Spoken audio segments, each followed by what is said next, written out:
This is a satellite image of the Beirut port in Lebanon, captured on July 31st, 2020. But just 4 days later, something happened here that left the port in complete ruins. The hangars at the port appear totally destroyed. In their place, a massive crater, 135 meters wide, almost the length of two Boeing 747 jets, can be seen. But what exactly happened here that led to the biggest non-nuclear explosion in modern history? Welcome back once again to another video by ZimVoice. On August 4th, 2020, a video clip went viral. In it, Israa Sablani, a bride, is seen standing in Saifi Square, Beirut, during a photo shoot.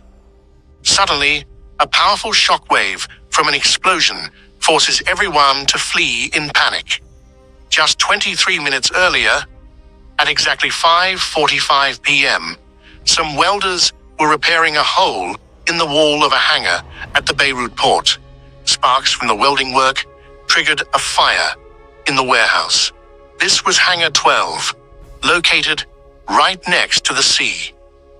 10 minutes later, by 5:55 p.m., a team of 9 firefighters and 1 paramedic arrived on the scene. After assessing the fire, they reported via radio that something didn't seem right. The flames were growing fast, and strange noises were coming from inside. They had barely been there 12 minutes when, at 6:07 p.m., the first explosion occurred. Footage from this blast shows white smoke and flashes similar to fireworks. A consignment of fireworks had been stored inside Hangar 12, which most likely triggered the blast. This initial explosion was measured to be equivalent to 1,500 kilograms of TNT. As people were still trying to figure out what just happened, a second and far deadlier blast ripped through Beirut just 30 seconds later. This second explosion was captured on numerous cameras as many people had started filming after the first blast. A huge fireball rose into the sky, and the shockwave traveled faster than the speed of sound. A white dome appeared, covering much of the city. This was a vapor cloud formed due to the intense pressure of the shockwave. Then came a massive red cloud of smoke rising into the sky.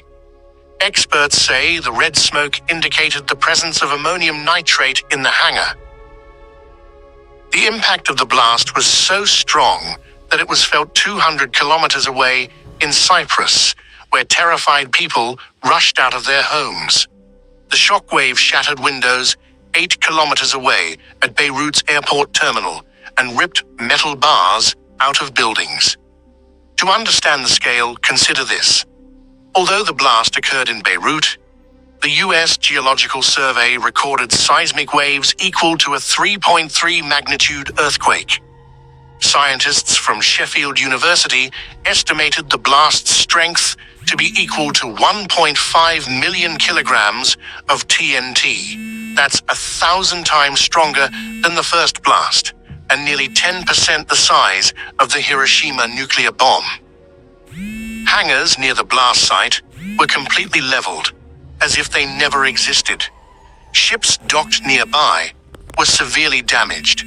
A 390-foot-long 5-star cruise ship, the Orient Queen, was tossed into the air and flipped over in the sea. The explosion created a 135-meter-wide crater that instantly filled with seawater. The Beirut explosion is considered the largest non-nuclear blast in human history.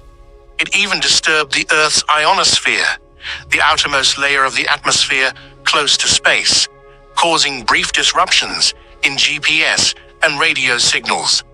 This scene was nothing short of an apocalypse for Beirut. Streets were filled with devastation. Entire buildings in northern Beirut were reduced to rubble.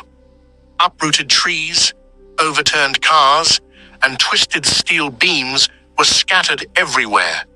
The blast cut off electricity across the city, creating additional hurdles for rescue efforts. military bulldozers were used to clear roads so emergency workers could reach the affected areas. The tragedy claimed the lives of 218 people. Over 7,000 others were injured. But beyond that, 12% of Beirut's population lost their homes in an instant. The hospitals and clinics that were supposed to treat the injured were also hit by the blast. Many hospitals started treating patients on parking lots and sidewalks. St. George Hospital, located just a few meters from the port, was destroyed, yet doctors continued treating patients on broken pavements. Still, thousands had to be turned away simply because even the sidewalks ran out of space. It's believed that the homeless survivors were taken in by Beirutis whose homes were far enough from the port to escape destruction. Fires from the explosion raged for 7 hours, and black smoke clouds loomed over the sky until the next day. The air was filled with the pungent smell of sulfur and burnt rubber for several days. But soon after, protests erupted across Lebanon. People poured into the streets, demanding answers and accountability from the government. Everyone had the same question: what exactly caused this explosion? Reports revealed that Hangar 12 was being used to store highly dangerous chemicals like oil cans, kerosene, hydrochloric acid, and over 15 tons of fireworks. It was a disaster waiting to happen. Despite such flammable materials, the hangar had faulty wiring, no smoke detectors, and no sprinkler system. But that wasn't all. One of the most dangerous chemicals was also hidden inside: a 750-ton stockpile of ammonium nitrate, stored in plastic bags without any proper safety protocols for 7 years. This chemical is often used in agriculture as fertilizer or in mining as an explosive, and has been used in several terror attacks as well. Protesters demanded to know, why was so much ammonium nitrate stored so close to residential areas? And who was responsible for this catastrophe? It all began in 2013, when a Russian ship en route from Georgia to Mozambique had to dock in Beirut due to technical issues. The ship, named Rosas, had been at sea for over a month. The captain later revealed that the ship's owner was facing financial problems and tried to load extra cargo in Lebanon to make the trip profitable. But the additional cargo made the ship dangerously heavy, and the crew refused to continue. As a result, the owner not only withheld the crew's pay, but also failed to pay port charges. The Lebanese authorities held the crew on the ship for 11 months, as they didn't have entry visas. Eventually, the crew was released in 2014, but the ship was seized due to unpaid fees. The explosive cargo was confiscated and transferred to Hangar 12, where it remained until the fateful day in 2020. During the 6 years that this highly volatile chemical was sitting in Hangar 12, port authorities repeatedly warned government officials. But the Lebanese government took no action. The first email was sent in 2014 by the former customs director to a judge, warning that storing such dangerous material at the port was extremely risky. He never received a reply. According to Al Jazeera, one email even requested that the cargo be re-exported immediately, as the climate inside the hangar was unfit for the chemical.